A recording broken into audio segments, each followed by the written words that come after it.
Give me a minute, and I'll show you something people rarely understand. Winter isn't a season of rest. It's a season of transformation. Most slow down, believing the cold gives them permission to be weak. But winter is the perfect disguise. While everyone else sleeps longer, moves slower, and complains about the cold, you have the chance to build quietly, unnoticed. A winter arc isn't about dramatic changes. It's about subtle reconstruction. Small habits sharpened daily. Strength built in silence. Discipline forged without applause. Spend the season developing the skills no one expects. Reading more, training your mind, strengthening your body, refining the parts of yourself that stay hidden. Growth earned in winter becomes dominance revealed in spring. Cut the noise and remove distractions. Watch how fast your mind sharpens when you distance yourself from those who drain your focus.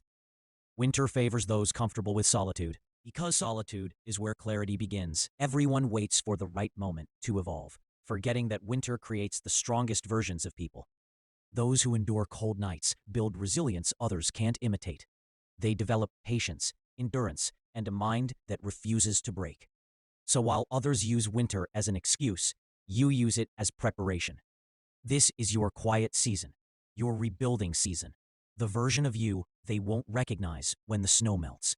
Let them rest while you rise, and if you truly plan to evolve, you already know where to find me next.